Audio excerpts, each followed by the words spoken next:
Hey YouTube, this is Luke here with another Halo Wars video, tutorial, whatever.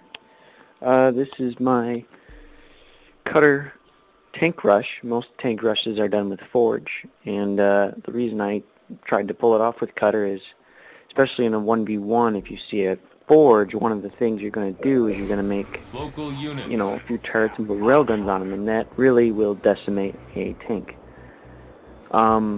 But as cutter, they think, oh, infantry, and you can get them up with, I think, about 3 minutes and 30 seconds. Now, this first build order, don't pay attention to it, but definitely what you want to do is take supplies from around the map. For this rush to work fairly well, you need at least 2 or 3 clusters. That's the same with the forge tank rush. Now, my build is first thing supply pad, second thing reactor, and then once the reactor is done, I instantly upgrade that first supply pad to a heavy. And then as soon as the second supply pad is done, I upgrade that one to a heavy. And, the third one, then upgrade that one to a heavy. Or, if the third one, if I upgrade it to a heavy, and that'll prevent me from getting my second reactor, then you do not upgrade it and just wait until your second reactor is done building. Local units. I'm pretty sure I do that later in the game.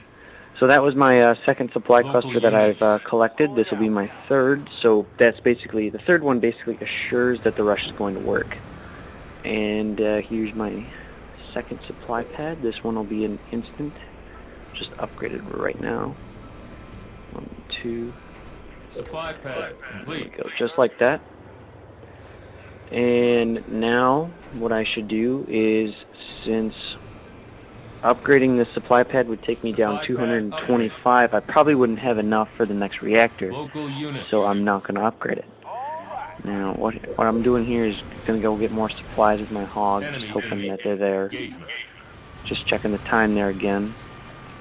1 minute 57 seconds, and I'm getting my second tech. With a not bad economy. And that'll be my fourth supply cluster, so this rush is going to be pretty good. I'll have a decent economy for tanks. Did upgrade the supply pad because I figured vehicle depot is only 150. And when you build the vehicle depot, supply pad upgrade. The first tank, don't build the next building until you have your first tank out. Once the vehicle depot is done building. So don't upgrade that last supply pad until your first tank is done. But when you do finish that first tank and then you upgrade the supply pad, with those 4 heavies you should have no problem keeping the tanks up, so where you don't have to wait between tanks, you can just keep making them. And that's almost done. And here's my first tank. Just enough money to buy it. It's pretty good. Now, 3 minutes and 8 seconds is when I got my first tank. So just over 3 minutes. And that should probably be done around 3:30. Which, if he wants to build an air pad, since he needed 2 buildings left, he would have to wait about a minute. And my tank should be there around 40 seconds, so I could start killing his air pad fairly quickly before it gets up, especially because the air pad and summit take a lot longer to build for some reason. So my tank's almost up, and I queued up my second one, and there's his air pad starting to build. My tank should get down there pretty soon. You don't really need to avoid fire from the rebel turrets because they're tanks.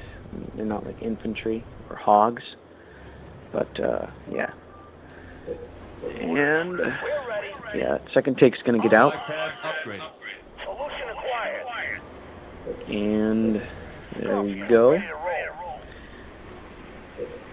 Now this third one took a little bit longer. But at 4 minutes, who can complain? He made gremlins. AIs, for some reason, love to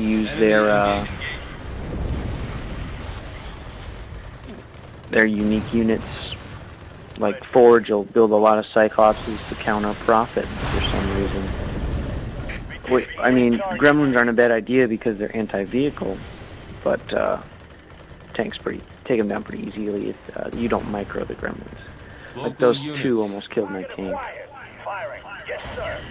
Okay, so my tank's healed up, and that's my third tank. So I'm gonna have him attack that air pad before he has a chance to build any Hornets.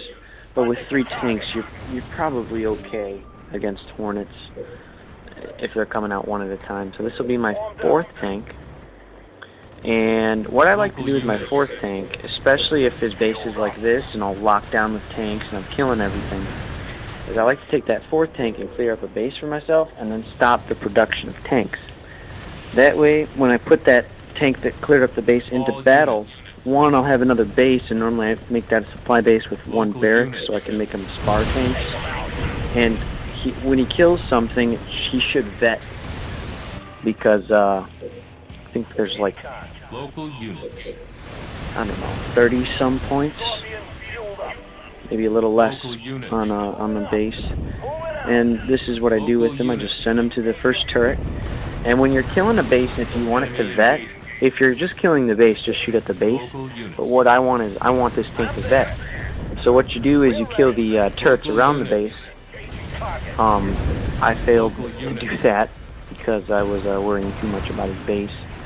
But you still get a ton of points just for killing the base. It's 20 for the base. For a watchtower, it's I think 1.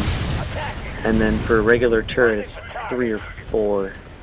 But killing those turrets really helps. About 8 to 10 points added, especially with Covenant leaders. If you're gonna kill a base for vet, definitely kill the turrets, even if it kills your unit a little bit more. But that's what engineers are for. That's what UNSC teammates are for. And when I'm attacking, I don't really spend a lot of money. So as you can see, my money is like 1,700 right now. And that's enough to get my 3rd tech and another base. So I upgrade my 3rd tech, and then when the base comes up, I'm gonna get that, and then right there, and that's gonna turn into some nice supply base to keep feeding me supplies.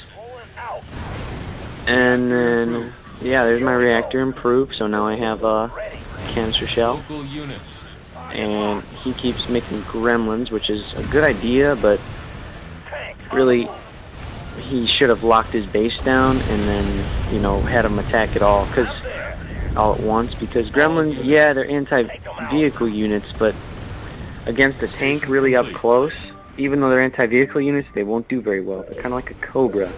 You have to have them snipe. You can't just put them up in the middle, lock them down real quick, and then have them kill them.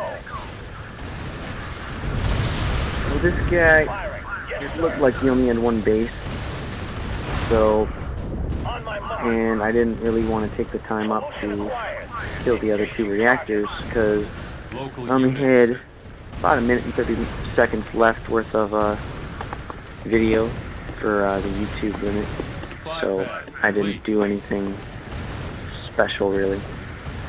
And when I kill this base, 2 of my tanks vet, which is nice, especially if you're doing this like on a team. This tank rush is really great on a team because